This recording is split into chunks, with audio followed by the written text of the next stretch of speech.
지혜로웠던 것 같아요. 그 엄마 선생님이 학사님, 이 여자는 한 달에 한 번 생리를 하는데 그때 피가 나오기 때문에 물에 들어가면 안 된다는 거예요. 나는 그거 처음 알은 거예요. 처음 알은 거 그때. 그러니까 내가 여자에 대해서 모르니까 여자한테 뭐를 하느냐 하면 폭력을 쓰는 거예요. 폭력을. 근데 이런 일들이 집안에서 수도 없이 일어나요. 남자는 여자를 이해하지 못해서 폭력을 쓰고 여자는 남자를 이해하지 못해서 폭력을 쓰고 그래서 서로 답답하다고 싸울 때 보면 크크크 치치치 크크크 이러고 싸워요. 아니 신부님이 강론 때 하느님 만나러 오는 건 축제다. 그러니까 주일날 옷 이쁘게 입고 와라. 깨끗한 옷 입고 와라. 가끔 그런 말 하잖아요. 그래서 나도 정말로 예쁜 옷을 입고 가야지. 그래갖고 예쁜 옷을 입고 성당에 왔어. 근데 딱 자매 하나가 한다는 소리가 누굴 또 홀리려고 여시같이 입고 왔어. 꼭 그렇게 말하는 사람들이 있어요. 그렇죠? 기둥뿌리 뽑았냐? 뭐 개 탔냐? 뭐 이래갖고 아주 상처를 주는 분들이 있어요. 입만 열면은 상대방 무시하고 가슴에 아픈 거를 이렇게 심어주는 분들이 참 많습니다. 말에는요, 가는 말이 고와야 오는 말이 고와요. 한 10년 만에 한 60에 헤어졌는데 70에 만났어. 내 친구가 한다는 소리가 야, 너 10년 동안 안 보는 동안 팍싹 늙었다. 그러면은 이쪽에서 팍싹 늙었다고 말들은 이 사람은 너 10년 동안 안 보는 동안 팍싹 늙었다. 그런 친구한테 뭐라고 그럴 것 같아요? 너도 만만치 않아. 가는 말이 고와야 오는 말이 고운 거예요. 오늘도 황창현 신부님의 말씀을 통해 행복한 노후를 위한 해안을 얻어가시길 바랍니다. 영상이 마음에 드신다면 구독과 좋아요 부탁드립니다. 황창현 신부님의 행복 특강 바로 시작하겠습니다. 반갑습니다. 네, 오늘은 생명을 살리는 말씀이라는 주제로 강의를 하도록 하겠습니다. 우리 인간이 살아가면서 말처럼 중요한 게 없는 것 같아요. 이 식구들도 말이 통해야지 식구 같아요. 말이 안 통하면은 서로 남편하고 아내하고 말이 안 통하면은 서로 투명 인간처럼 지내게 돼 있어요. 사회도 말이 통해야 돼. 사회가 말이 안 통하면은 그 사회는 독재로 가는 거예요. 그래서 요즘 뭐 정치하는 분들이 입만 열면 소통이라는 말을 참 많이 하죠. 그게 좀 말이 좀 어려운데 말이 통하자 그 얘기죠. 나라도 마찬가지예요. 요즘 일본 사람들이 독도는 자기네 땅이라고 그러는데 이 말이 안 통하는 거야. 말이 안 통하는 거야. 예. 그래서 말이 안 통하면 집안도 붕괴되고 말이 안 통하면 사회도 붕괴되고 말이 안 통하면 국가들끼리도 전쟁을 하게 돼 있어요. 인간이라는 인류 역사상 인간에게 말처럼 중요한 건 없는 것 같아요. 또 이 말 한마디에 참 우리는 행복하기도 하고 불행하기도 합니다. 말 한마디에. 근데 이 또 말귀를 못 알아듣는 사람도 너무 많아.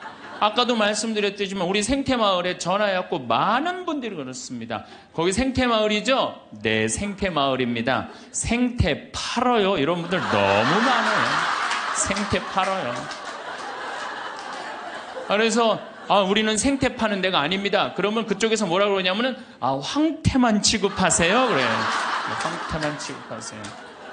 그래서 우리는 생태 파는 데도 아니고 황태 파는 데도 아니고 천주교 피정집입니다. 그러면은 저쪽에서 뭐라고 그러냐면은 피족에만 취급하신다고요? 말귀 못 알아듣는 경우 참 많은 것 같아요. 그래서 서로 갈등이 생겨요. 똑같은 말을 듣고도 완전히 다르게 알아듣는 경우도 너무너무 많아요. 제가 이번 8월 달에 호주에 강의를 갔어요. 시드니하고 멜버른에. 근데 시드니 이제 강의가 끝나고 신부님이 블루 마운틴이라는 산을 구경을 시켜주겠대요. 그래서 이제 그 인꼬 부부 두 분이 운전을 하고 신부님하고 나하고 이제 블루 마운틴을 굉장히 멀더라고요. 블루 마운틴을 다녀서 오는데 거리가 또 공사를 해갖고 차도 막히고 이래갖고 형제가 운전을 쭉 하고 있는데 돌아오는 길에 형제가 막 졸더라고요. 근데 이 자매가 부부는 참 느낌이 딱 나는 조는지 몰랐는데 그 자매가 여보 지금 당신 졸리지? 그러니까 나 지금 깜빡 졸았어 그러더라고요. 그냥 호주에서 그냥 또 그냥 예.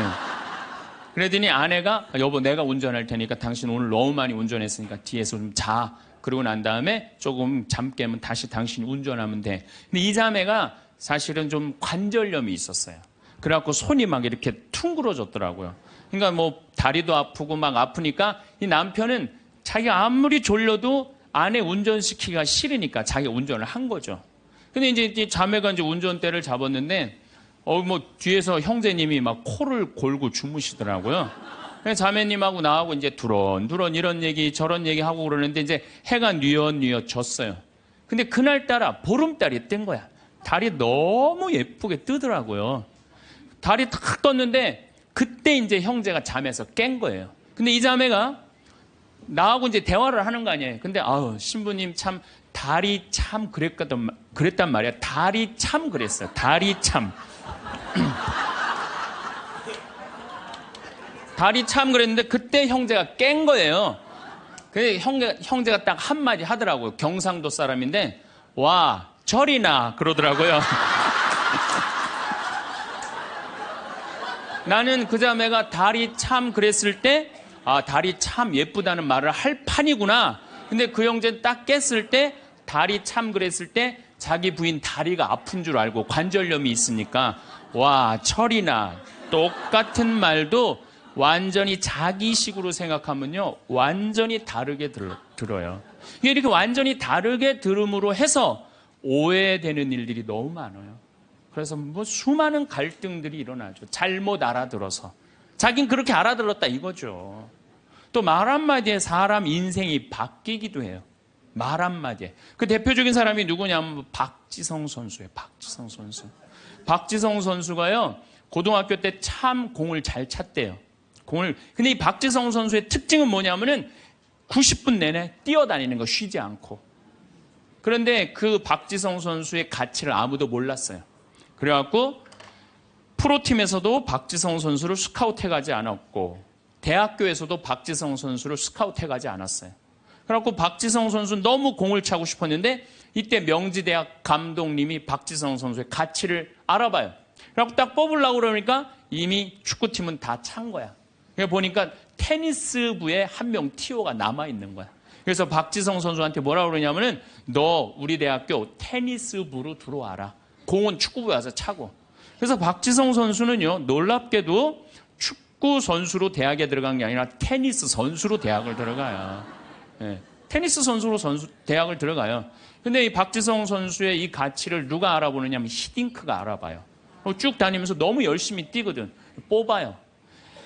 유명한 프로 선수도 아니고 대학 유명한 유망주도 아니고 박지성 뽑았을 때 히딩크가 많은 욕을 먹었다고 그래요. 그 뭐 맨날 후보로 뛰었죠. 미국 골든컵에서 박지성 선수 뛸 기회가 있는데 또 부상을 입어요. 그러니까 이 박지성 선수 너무 실망해갖고 락카룸에 있는데 히딩크 감독이 통역관을 데리고 와서 뭐라고 딱 1분 떠드는 거예요. 근데 또 박지성 선수가 그때는 영어를 지금은 잘하지만 못 알아듣잖아요. 그래서 통역관한테 지금 저 감독이 나한테 뭐라고 그러는 거냐? 그랬더니 통역관이 하는 말이 박지성 선수 당신은 히딩크 내가 생각하기에 당신 너무너무 훌륭한 선수가 될 자질을 갖고 있다. 앞으로는 세계적인 스타가 될 것이다. 아무도 주목하지 않았는데 이 히딩크라는 이 감독이 말 한마디에 자기 인생이 그 1분에 자기 인생이 바뀌었다는 거예요. 그 다음부터 플레이를 할 때 자신감을 가지고 플레이를 하기 시작했대요. 점점 박지성 선수의 가치가 드러나면서 여러분들 이 포르투갈전 32강 마지막 경기 했을 때 박지성 선수가 이영표 선수가 공을 차고 가슴에 트래핑을 해갖고 딱 골인을 넣죠. 누구한테 제일 먼저 뛰어가죠? 그렇죠. 히딩크한테 탁 끌어안잖아요. 자기 인생의 멘토, 인생을 운명을 바꿔준 사람이잖아요. 말 한마디에 사람이 운명이 바뀌는 거예요. 그래서 세계 최고의 맨유에 입단까지 하고 박지성 선수는 맨유가 역사가 100년이 넘는데 200회 이상 출장한 92번째 선수가 돼요. 물론 지금은 저 팀을 이적을 했지만은 정말 아시아인으로서의 최고의 스타가 된 거죠. 세계적인 스타가. 근데 박지성 선수가 자기 자서전에 뭐라고 그러냐면 그 히딩크 감독의 1분의 칭찬이 내 인생을 바꿔놨다고 얘기를 합니다. 그래서 우리가 말이라는 것처럼 중요한 게 없는 것 같아요. 근데 말에는 등급이 있어요. 말에는 등급이 있어요. 말에는 생명을 살리는 말씀을 하는 사람이 있어요. 말씀을. 또 좋은 열매를 맺는 말씨를 뿌리는 사람이 있어요. 또 입만 열면 상대방 기분 나쁘게 하는 말투를 던지는 사람이 있어요. 여러분들 마르틴 루터 킹 목사라고 아시죠? 예. 이분이 유명한 연설을 해요. I have a dream이라는 유명한 연설을 해요. 근데 그 연설 중에 한 구절이 참 제 마음에 와닿는 구절이 있어요. 나는 꿈이 있습니다. 나는 사람이 피부색으로 평가받지 않고 그 사람의 인격에 의해서 평가받는 세상이 오는 그런 꿈을 꾸고 그런 꿈이 있습니다. 이런 설교를 해요. 흑인이 1960년대 투표권도 없었던 그 사람들인데 지금은 어떻게 됐어요? 미국의 오바마 대통령이 탄생을 했잖아요.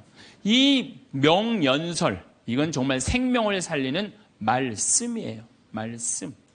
또 내가 천주교 신자야. 나 사는 게 너무 힘들어. 그냥 사랑도 안 되고 사업도 안 되고 그냥 자식도 안 되고 다 안 돼. 죽어야 되겠다. 내가 이제 이렇게 사느니 차라리 죽는 게 낫다. 그래갖고 죽기 전에 그래도 내가 천주교 신자니까 마지막으로 미사 참여를 하고 죽어야 되겠다. 그래서 마지막 주일날 저녁 미사를 이제 참여를 했어. 근데 그날따라 신부님 강론 말씀이 어쩌면 내 마음을 그렇게 잘 이해를 하고 나를 위로하고 나한테 용기를 주고 나한테 희망을 심어주는 강론 말씀을 했어. 근데 그 말씀을 듣고 마음이 바뀌었어. 성당문을 탁 열고 나갈 때 내가 왜 죽어? 이 좋은 세상. 내가 열심히 살아봐야지. 그리고 주먹을 불끈 쥐고 세상을 나갈 수 있다면 신부님 강론은 생명을 살리는 말씀이에요. 여기 있는 분들도 아마 그런 주위 분들한테 그런 생명을 살리는 말씀을 해주는 분들 많을 거예요. 좋은 말. 살과 피가 되는 그런 말씀 해주는 분들 많잖아요. 그렇죠? 이 최고급 등급이에요. 말에. 근데 두 번째는 말씨야. 말에는 씨가 있어요. 제가 3년 전에 뉴욕에 강의를 갔어요. 그런데 얼마나 많이 모였느냐면 2,000명 정도가 모여요. 2,000명. 엄청나게 많이 모였죠. 강의를 했는데 정말 교우들이 행복하게 강의를 들었어요. 근데 강의를 끝났는데 막 많은 사람들이 악수하고 사진 찍고 하는데 정말로 너무 예쁘게 생긴 아가씨가 원피스를 쫙 입고 날 보더니 싹 미소를 짓더니 다짜고짜 나를 탁 포옹을 하는 거예요. 이게 또 웬 여자냐. 누구시냐고 그랬더니 신부님 저 기억 안 나냐는 거예요. 그래서 기억이 안 나는데 누구시냐고 그랬더니 신부님 제가 초등학교 1학년 때 성당 마당에서 막 뛰어노는데 신부님이 저를 보더니 너는 여자아이가 어쩜 이렇게 말도 잘하고 성격도 좋고 씩씩하고 얼굴도 예쁘니 너 나중에 내가 봐서는 너 커서 사람 어려운 사람 변호해주는 변호사 되겠다. 제가 그랬대요. 그러자마자 얘는 이제 뉴저지라는 뉴욕 바로 아랫동네 뉴저지라는 동네에 이민을 간 거예요. 근데 이민을 가서 자기가 항상 공부할 때마다 그런 생각을 했대. 그 유명한 신부님이 나 변호사 된다고 그랬다. 변호사 된다. 공부 열심히 했대요. 그리고 제가 가던 해에 맨하탄에서 지금 변호사 사무실에서 변호사 일을 하고 있다고.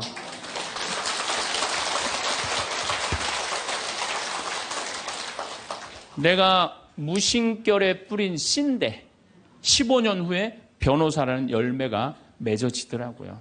또 작년엔 제가 LA에 강의를 갔어요. LA라고 그러는 거 아니래요. LA라고 발음해야 되는데 LA라고. 네. 근데 LA에 강의를 갔는데 이번에는 더 많이 왔어요. 한 2,500명 정도가 왔어요. 강의가 끝나고 뭐 정말 수많은 분들하고 인사하고 뭐 악수하고 사진 찍고 하는데 이번엔 정말 잘생긴 남자아이야. 잘생긴 남자아이가 나한테 오더니 인사를 하는 거예요. 신부님 감사하다는 거예요. 그래서 뭐가 감사하냐고 신부님 제가 평택 비전동 본당에 있을 때 제가 초등학교였는데 신부님 그때 내 손가락을 보더니 너는 남자의 손가락을 이렇게 섬세한 걸로 봐서 너 나중에 커서 사람 살리는 수술외과 의사가 될 것 같다. 제가 그랬대요. 그러자마자 얘는 이제 LA로 이민을 간 거예요. LA로 이민을 간 거예요. 그래서 공부할 때 항상 손가락을 보고 그런 생각을 했대요. 이 손이 사람을 살리는 손이 된다. 공부 열심히 했대요. 그리고 자기는 지금 UCLA 의대 수술외과 집도의라고, 감사하다고, 신부님 덕에 내가 이렇게 좋은 의사가 돼서. 그래서 좀 깜짝 놀랐어요. 난 그렇게 말했던 기억이 안 나는데, 우리가 어린아이한테 무심코 뿌린 씨가요, 그게 인생을 결정짓는 경우가 참 많아요. 근데 이 말투가 있어. 애를 보고, 애들이 얼마나 사랑스럽고 귀해요. 근데 애를 보고 핸대는 소리가, 엄마 아빠한테 핸대는 소리가 장군감이나 이러면 얼마나 좋아. 얘 견종 많이 들겠다. 이 말투를 던지는 분들 참 많아요. 기분 나쁘게 말투 던지는 분들. 근데 우리는 말투가 너무 많아요. 이 말투를 누구끼리 제일 험하게 하느냐? 부부끼리 제일 험하게, 부부끼리. 어떤 부부가 길을 가다가 남편이 저길 보니까 길을 건너는데 이제 어떤 젊은 여자가 서울 나와보니까 정말 난 평창에서 생전 그런 거 구경 못하는데 아가씨들이 정말 쭉쭉 빵빵 반바지 입으면 그냥 다리도 어쩜 저렇게 미끈해. 그냥 미니스커트를 입은 아가씨 허벅지 구경하느냐고 트럭 지나가는 걸 못 봐요. 이 남자가, 부부가 가는데 트럭이 딱 급브레이크를 딱 잡은 거예요. 트럭 기사가 창문을 열더니 야 이놈의 새끼야, 눈 어디다 뜨고 다니냐. 너 지금 저 여자 보느냐고 차 지나가는 거 못 봤잖아. 너 치면은 내 팔자 망친다. 내 팔자만 망치는 게 아니라 너 병신 되면 네 마누라 네 자식 고생한다. 그 여자한테 한눈 팔면 너 인생 망치는 거다. 욕을 5분 동안 바가지로 하는 거야. 그랬더니 5분 딱 지나더니 창문을, 인생 똑바로 살라고 그러고 창문을 닫고 갔어요. 남편은 하도 벙쪄 있어서 그렇게 쳐다보고 있는데 아내가 툭툭 치면서 여보 당신 저 트럭 기사랑 친해? 아니 나 처음 보는 사람이야. 그랬더니 아내가 핸대는 소리가 그런데 어쩜 그렇게 당신에 대해서 정확하게 알고 있어?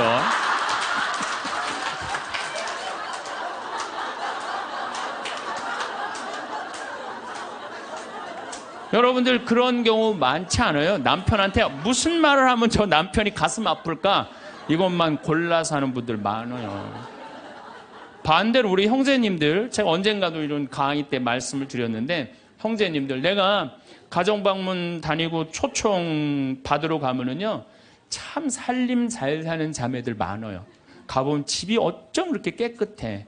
음식도 깔끔하게 하고, 그냥 딱 치마 입고 그냥 드레스 입고 딱 음식 준비하면 너무너무 이쁘고 참 부럽더라고요. 그래서 내가 한마디에 형제한테, 형제님, 다 이렇게 살림 잘하는 부인 같이 살아서 너무너무 행복하시겠어요? 그럼 많은 경우 형제님이 이렇게 물어봐요. 신부님, 우리 마누라 마음에 드세요? 너무 마음에 들어요. 그럼 뭐라 그래? 신부님, 데리고 가세요, 그냥.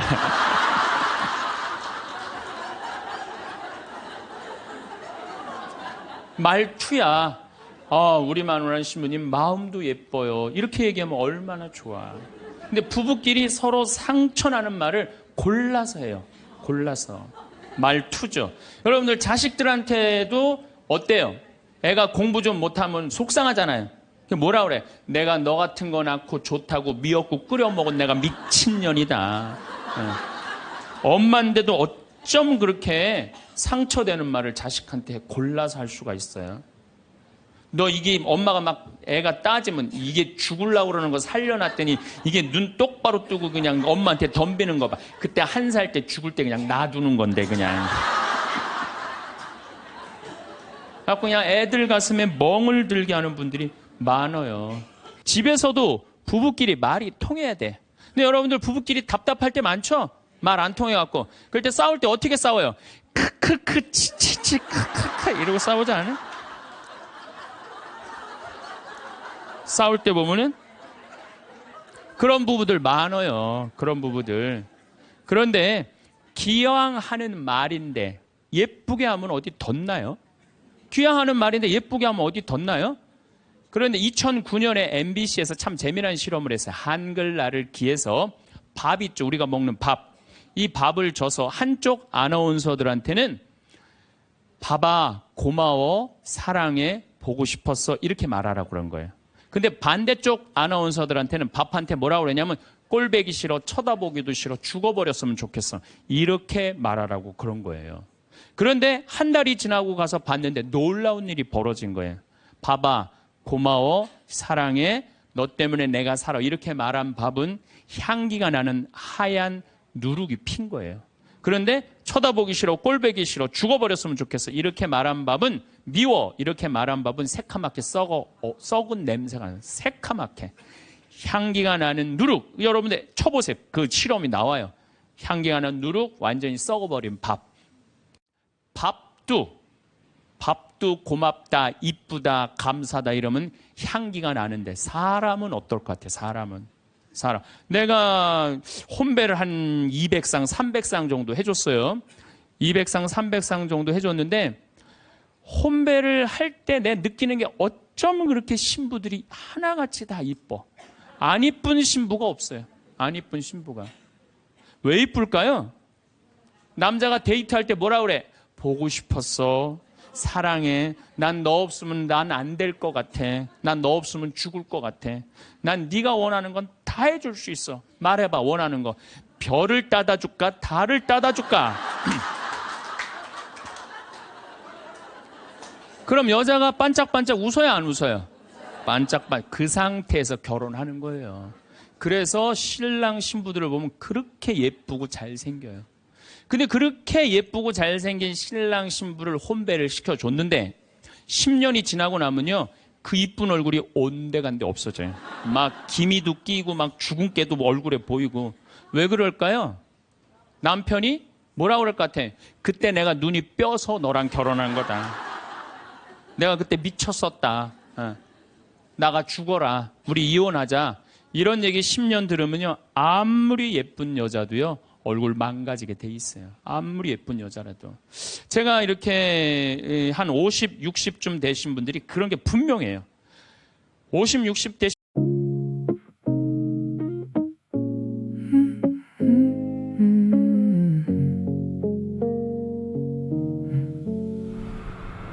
Late night, I'm pacing lines. Say I'm good, but that's a lie. Every thought got something sharp.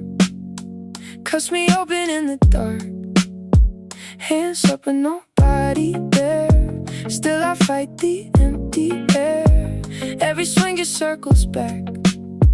Landing heavy off track. I keep counting every flaw. Like it's something I could solve. But it echoes way too loud when there's no one else around. I'm a shadow boxer in the dark. 분들 중에 이목구비가 뚜렷하지 않아. 뭐 이쁜 구석이 별로 없는데도 이상하게 이쁜 여자들이 있어요. 이상하게 이쁜 여자들이. 그런 여자들은 어떤 여자들일까요? 남편이 당신 어쩜 가면 갈수록 어쩜 더 이뻐져. 우리 색시가 세상에서 난 제일 이뻐. 당신 사랑해. 고마워. 이런 얘기 20년 들으면은요 이목구비가 뚜렷하지 않아도요 이상하게 이뻐져요. 그런데 쌍꺼풀도 분명하고 코도 오똑하고 입술도 도톰한데 50, 60 되신 분들 중에 무섭게 생긴 분들이 계세요. 이목구비가 뚜렷한데도 무섭게 생긴 분들이 계세요. 그런 분들은 왜 그럴까요? 서로 죽이자, 죽자, 뭐 살자, 뭐 이렇게 말하고 20년 동안 싸운 사람은요 아무리 예쁜 얼굴이라도 망가지게 돼 있어요. 사람은요 어떤 말을 듣느냐에 따라서 이쁘고 이쁘지 않는 게 결정이 되는 거예요.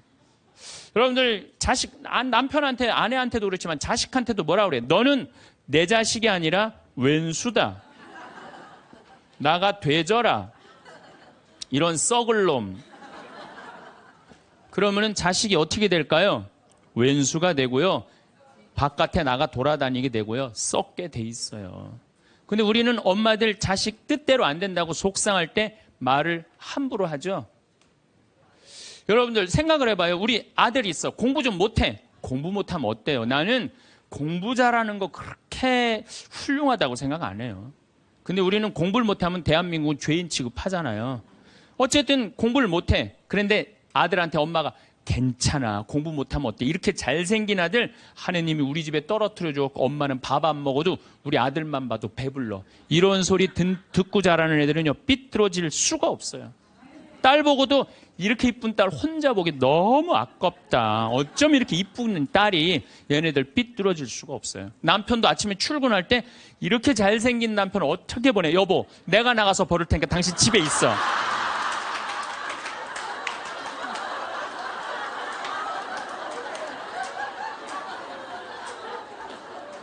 이러면은요, 남자가 돈 벌러 나갈 때 어깨 당당하게 피고 나가요.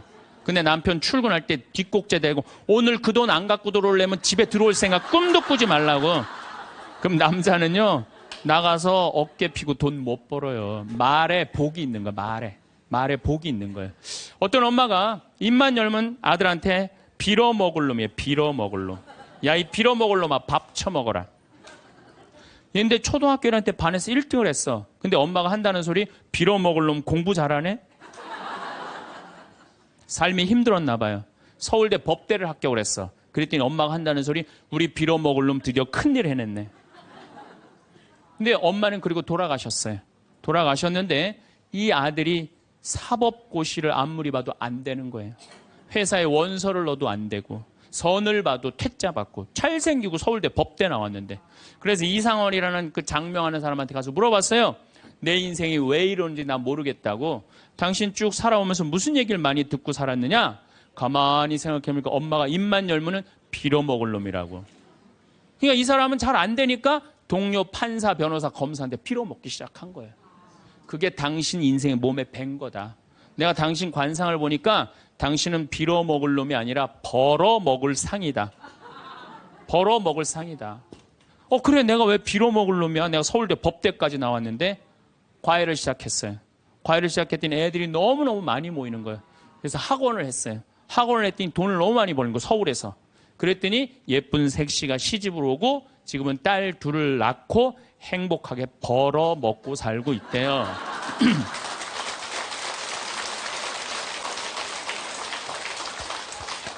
말 한마디에요, 사람 운명이 갈리는 거예요. 말 한마디에.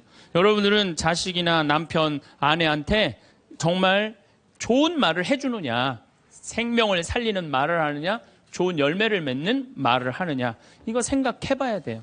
여러분들 친구 집에 음식점에 가서 음식점에 가서 친구한테 요즘 장사 잘 돼? 그랬더니 친구가 한다는 말이 이명박 정부 들어부터 되는 게 하나도 없어. 이러다가 망할 것 같아. 꼭 남 탓하는 사람 있잖아요. 똥파리만 날려, 똥파리만. 근데 또 다른 친구 식당에 갔어요. 그랬더니 다른 친구가 장사 잘 돼? 남들은 힘들대는데 우리 집엔 단골 손님들이 와갖고 내가 매일 가락시장에 가갖고 신선한 재료로 음식을 준비를 해. 자, 다음에 친구들이, 야, 너 우리 개 모임이 있는데, 동창 모임 있는데 너 좋은 음식점 있으면은 나 안내 좀 해줘라. 그러면 여러분들 똥파리 날리는 집으로 안내할 것 같아요? 신선한 재료로 음식을 준비하는 집으로 안내할 것 같아요? 그렇죠. 말에는요, 복이 있게 돼 있어요. 제가 10년 전에 이제 강원도 평창 생태마을을 시작을 했어요. 근데 그때 사실은 주교님께서 저한테 어느 대학에 교수로 가라고 그랬어요. 근데 나는 교수보다는 평창에 가서 농사 짓고 살고 싶다. 그래서 주교님 명을 거역을 했어요. 지금 생각하면 철없었던 거였죠. 거역을 하고 내가 평창에 들어가서 이제 살기 시작했어요. 평창에 들어가서 살기 시작했는데 주교님이 반대한 거 아니에요. 평창에 가서 사는데 1년에 한 번 이제 주교님한테 신년 하례식 할 때 주교님이 물어봐요. 황 신부, 거기 살만해? 너무 행복해요. 제가 이제 첫째 매주 뛰어갖고 된장, 간장, 고추장 판매하잖아요. 찾아오는 사람이 있어요. 팔릴 거 아니에요. 황 신부, 농산물 많이 팔려? 너무 많이 팔려요. 황 신부, 거기 사람들은 많이 와? 첫 해는 개미새끼도 안 왔어요. 알아야지 올 거 아니에요. 근데 내가 너무 많이 와요. 저는 제가 생태마을에 살면서 한 번도 생태마을이 사는 게 힘들다, 지겹다, 나 빨리 본당 내보내줘라, 그런 소리 한 적이 한 번도 없어요. 그리고 내가 방송에 나가서든 어디 강의 가서든 나는 평창에 사는 게 너무 행복하다. 밤하늘에 별도 예쁘고, 요즘은 또 이 물이 풍부해갖고 아침에 물 한 개가 피면요, 아침에 일어나면 기가 막혀요. 예. 내가 좋다, 아름답다는 얘기만 하니까 강의 듣는 사람들이 무슨 생각할 것 같아요? 한번 가봐야지. 한번 가봐야지. 그러니까 첫 해는 1000명 정도밖에 안 왔는데 작년에는 3만 명이 오르더니 올해는 4만 명까지 지금 왔어요. 4만 명. 사람들이 너무 많이 오는 거예요. 말이 뭐를 불러일으켜? 복을 불러일으키는 거, 복을. 근데 우리 직원들한테도 올 연초에도 회의할 때 그랬어요. 올해 느낌이 너무 좋아. 대박 터질 것 같아. 너희들 열심히 준비해. 근데 내가 우리 직원들한테 회의할 때 니네들 이렇게 하면 망한다. 니네들 똑바로 해. 망할 것 같으니까 똑바로 해. 그럼 이 직원들은요, 집에 가갖고 직장 알아봐요. 곧 망할 직장에 마음이 가겠어요? 그런데 올해 대박 터질 것 같아. 마음이요, 벌써 놓이는 거예요. 그래서 내가 우리 직원들한테 8월 말까지 예약이 2월 달에 차면 내가 니네들 유럽 저기 뭐 기차 여행 데리고 갈게. 내가 그랬어요. 그랬는데 12월까지 예약이 꽉 찬 거예요. 그래갖고 오늘 이 여행 그거 저기 뭐야 보증금 내라고 왔어요. 그래서 23명 우리 직원들 데리고 내년 유럽에 다 가요. 예.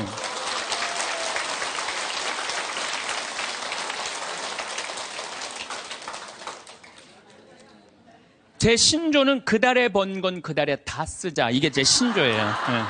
예. 올해 번 거는 올해 다 쓰자. 이게 내 신조예요. 그러니까 내가 행복하다, 많이 온다, 많이 판매된다, 이렇게 말하니까 우리 생태마을이 즐겁고 행복하고, 사람이 어제도 250명 다녀왔어. 내일도 또 250명 오고, 매일 그냥 내가 외부 강의 나오지 않는 한 안에는 꽉꽉 차는 거예요. 말이 복을 불러일으키는 거야. 말이 귀향하는 말인데 좋은 말, 행복한 말을 해야 되지 않아요? 근데 우리는 현대인들은 이런 특성이 있어요. 입만 열면은 힘들어 죽겠다, 지겨워 죽겠다, 이렇게 사느니 죽는 게 낫다, 이런 소리 참 많이 해요. 그런 소리 많이 하죠? 또 우리 할머니들 늙으면 죽어야 된다, 이런 소리 많이 하잖아요. 죽으면서 그런 소리 하면은 이쁘긴 한데 죽지도 않으면서 그냥 늙으면 죽어야 된다. 우리 어머니가 60 넘어서 딱 뭐라 그러셨어요? 아유, 늙으면 죽어야 돼. 깜짝 놀랐어요. 내가 효도할 때가 됐는데 벌써 돌아가시면 어떡해. 그래갖고 나는 신부 5년 휴가 동안 정말 거의 내 모든 휴가는 어머니 아버지를 위해서 썼어요. 뭐 성주순례, 이스라엘, 뭐 그다음에 또 무슨 뭐 우리나라 좋대는데 금강산, 무슨 백두산 다 모시고 갔다 왔어요. 죽는다니까 빨리 갔다 와야 될 거 아니에요. 빨리 갔다 와야 될 거 아니야. 그런데 그렇게 60 넘어서 늙으면 죽어야 돼, 그 소리를 했는데 깜짝 놀랐는데 요즘은 그 소리 들으면 신경질 난다니까요. 그 소리 하신 지 20년이 지났어요. 20년. 갈 생각을 안 하세요. 아버지는 피부가 더 뺑뺑하고 어머니도 더 고와지세요. 그러니까 죽지도 않을 거면서 힘들어 죽겠다, 지겨워 죽겠다, 사는 게 지겹다, 이게 말이 안 된다는 거죠. 복을 차는 거예요. 여러분들 뭐 2년 전인가 우리 서울교구 시각장애우들 100분이 우리 생태마을에 오셨어요. 정말 그분들 기쁘더라고요. 그래서 내가 뭐가 그렇게 기쁘냐 그랬더니 신부님, 우린 눈에 뵈는 게 없어서 행복하다고. 눈에 뵈는 게 없어서 행복하다고.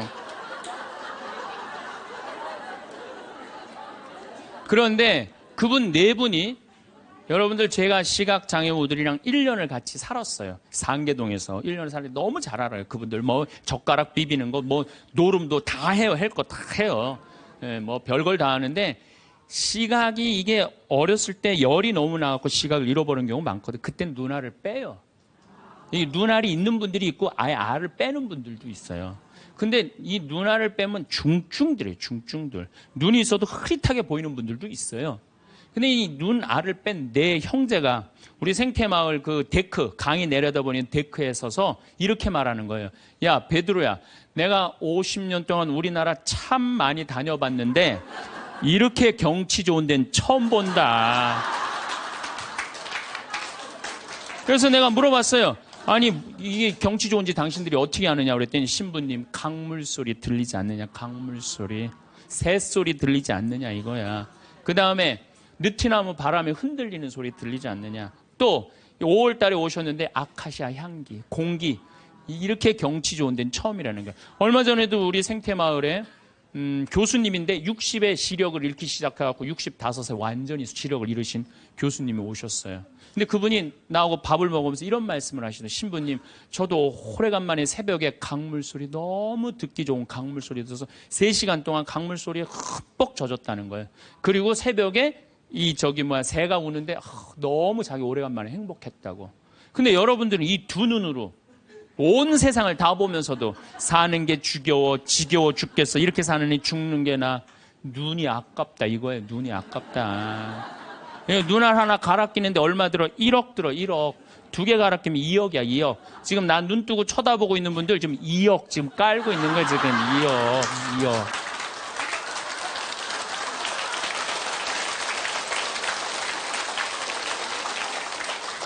심장 하나 갈아 끼는데 5천, 간 갈아 끼는데 7천, 신장 갈아 끼는데 3천이에요. 그럼 이거 3억 5천이에요. 3억 5천. 여러분들 팔 하나 이거 의족으로 갈아 끼는데 400이에요. 양팔 800, 양다리 1600. 대충 따지면 여러분 한 5억 정도 되는 거예요. 그리고 더욱이 여기 지금 걸어오신 분은요, 적어도 5억짜리로 지금 끌고 온 거예요. 5억을 갖고. 그리고 여러분들 눈, 다리, 손가락, 발가락 다 붙어있는 식구 4명이 밥을 먹으면은요, 20억이 앉아서 먹는 거, 20억이 앉아서.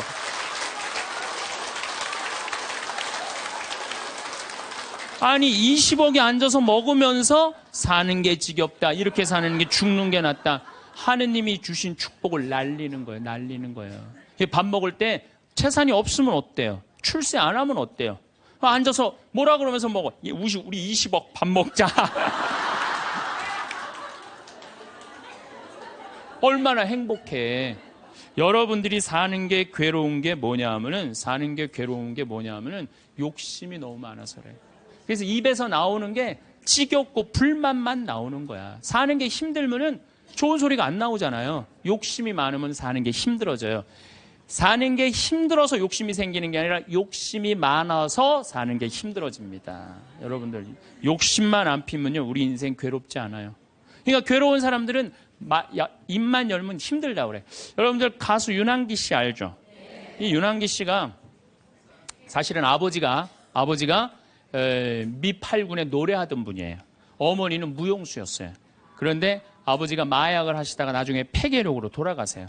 어머니는 무용수 따라다니는데 허리가 잘못돼갖고 또 돌아가세요. 천하에 누구만 남느냐면 윤복희, 윤한기 둘만 남는 거예요. 부모는 일찍 돌아가시고.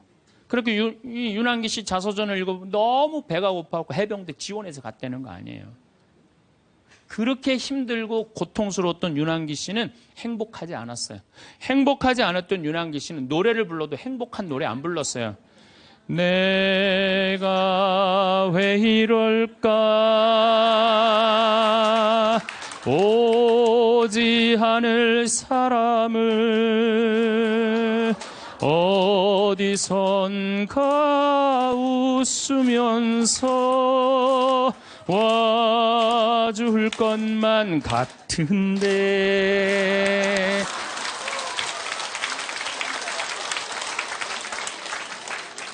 행복하지 않았기 때문에 노래를 불러도 행복한 노래를 안 불렀어요. 처음에는.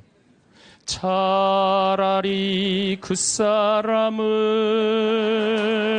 만나지 않았던들 이 고통 이 괴로움 나에겐 없을걸.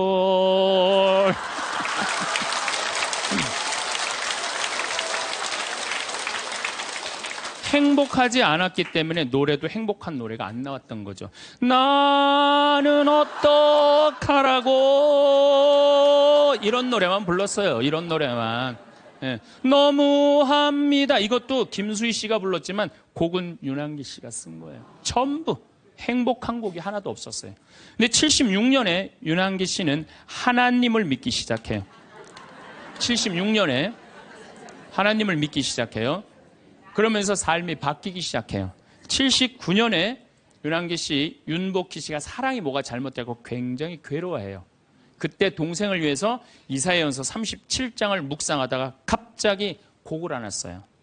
여러분들 너무너무 잘 아는 요즘 나가수에서도 유명한 내가 만약 외로울 때면 내가 위로해 줄게. 이게 무슨 소리냐면 내가 만약 외로울 때면 하느님인 내가 너를 위로해 줄게. 그 노래예요, 그 노래. 이게 1절은 한국어 가사가 2절은 영어 가사인데 1절은 그때 하느님이라는 단어를 쓸 수 없었지만 2절에는 하느님이라는 단어를 써요. 너는 나의 영원한 노래야. 야훼는 나의 영원한 노래, 영원한 기쁨이다 이거예요. 내가 외로울 때 누가 위로해 주지? 주님께서 위로해 준다 이거예요. 그리고부터 이 두 분은 인생이 바뀌어요. 이 이후로 윤한기 씨 자서전을 읽어보면 슬픈 노래를 하나도 안 불렀다고 그래요. 아까도 이야기했지만 나는 행복합니다. 나는 행복합니다. 나는 행복합니다. 정말 정말 행복합니다. 그 다음 가사가 뭐냐면 기다리던 그날이 왔어요. 어깨를 활짝 펴고 우리 함께 웃어봐요. 즐겁게 살아봐요. 그런 내용이에요. 그리고 지금 윤한기 씨는 무슨 일을 하고 있느냐. 나이가 70이신데 개신교 예술신학교 목사님 총장 역할을 지금 목사님으로 20년 이상을 살면서 세상 사람들한테 행복을 얘기해줘요. 청승을 떨면서 노래를 불렀을 때하고 기쁨을 가지고 노래를 불렀을 때하고 인생이 바뀐다 이거예요. 인생이. 그런데 이게 누구끼리 제일 서로 죽이는 말을 많이 하느냐.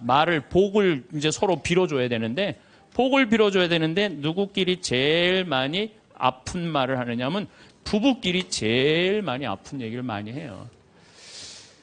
근데 참 나도 남자지만은 여자 참 이해하기 힘든 존재예요. 여자 이상하고 요상하고 괴상하고 아주 복잡하고.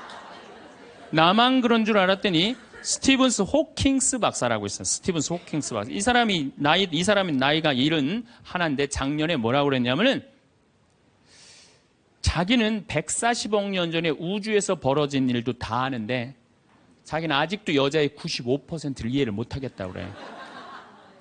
아니 그 유명한 사람도 95%를 이해를 못하겠다고 그러는데 나는 더 모르죠. 네. 여자를 이해하지 못하니까 여자한테 폭력을 쓰는 거예요. 제가 신학교 1학년 때 주일학교 중고등학교 아이들을 데리고 한 20명 정도를 데리고 200명 정도를 데리고 여름 캠프를 갔어요. 우리 때는 4박 5일 가고 그랬어요. 섬강이라는 데를 갔는데 애들이 이제 수요일 날 이제 세 번째 날 전부 이제 강에 들어가는 프로그램이야. 근데 여선생 하나가 고개를 꼬고 안 들어가는 거예요. 그래갖고 아니 다 들어가는데 저 선생은 왜 저 물에 안 들어가느냐. 저 선생 프로그램에 참여시켜라. 빨리 집어넣어라. 그랬더니 다른 선생님들이 어디 학사님 안 된다는 거예요. 저 선생님 오늘 그날이라는 거 그날.